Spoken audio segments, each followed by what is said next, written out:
బాబాజీ, హనుమంతుడు లంకా దహనం చేశారు. లంకా దహనంలో మొత్తం కోటలు, మందిరాలు కానీ అన్నీ కూడా కాలిపోయాయి. బంగారం కూడా ప్రవహించిందని చెప్తుంటారు. కానీ హనుమంతుడు సీతను చూసొచ్చిన తర్వాత 10-15 రోజుల్లోనే మళ్ళా వారధి కట్టుకొని యుద్ధం జరిగింది. యుద్ధంలో మళ్ళీ కోటలు, మళ్ళీ ప్రాకారాలు అన్నీ కూడా కూల్చుకుంటూ యుద్ధం చేశారు.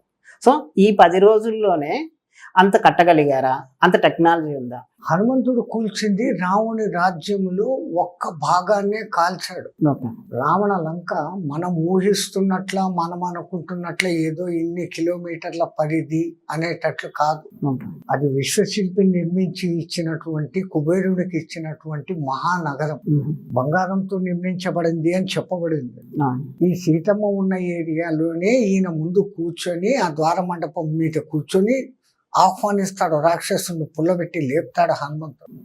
వాళ్ళు వస్తారు, వచ్చిన వాళ్ళని చంపేస్తాడు, వచ్చిన వాళ్ళని చంపేస్తాడు. చంపిన తర్వాత హనుమంతుడిని పట్టుకొని పోయి, కోతికి తోక అందం కాబట్టి దాన్ని ఖండించండి, దూతను సంహారం చేయకూడదు అని విభీషణుడు ఇచ్చిన సలహాతో తోకకు నిప్పు పెడితే సీతమ్మ కోరుకోవడం, హనుమంతుని ఇచ్చా ఆయన తోప మండకుండా నిలుస్తుంది. ఆహా, ఈ అగ్నితో మొత్తం అందరినీ భస్మం చేస్తాను అంటాడు. ఎంత బంగారంతో కట్టినా తలుపులు, మిగతాటి కుర్చీలు, పాడు ప్రదేశం చక్కగా ఉంటాయి.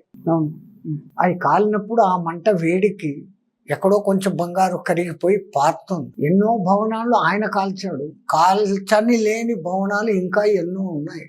అటువంటిది ఆ పెద్ద లంక. అందుకే అంతటి లంక, సరే యుద్ధమంతా అయిపోయిన తర్వాత కూడా అంత ఛిద్రమైన లంకను చూసి లక్ష్మణుడు అంటాడు, ఇంత మహాలంకను మనం ఆక్రమించేసాం కదా, మనమే తీసుకోకుండా మళ్ళా విభీషణుడికి ఎందుకు ఇస్తున్నాం అన్నా అంటే మహత్తరమైన మాట. జనని జన్మభూమిశ్చ స్వర్గాదపి గరీయసి అన్న మాట అక్కడ బయటకు వచ్చింది అంటే ఆ లంకా సౌందర్యం ఎంత ఎంత ఎంత గొప్పది. హనుమంతుడు కాల్చి సగం నాశనం చేశాడు. వీళ్ళు యుద్ధంలో ఎంత నాశనం చేశారు, మిగతా కూతులు, వానరులు. ఇంత చేసిన తర్వాత కూడా లక్ష్మణి దృష్టికి ఆకర్షణీయంగా ఉంది అంటే ఆ లంక ఎంత సువిశాలము, ఎంత గొప్ప నగరం. ఒక్కొక్క బాధ యుద్ధంలో ఒక చోట ఒక పార్ట్ బాగా వచ్చింది, మొత్తం ఏం కాదు.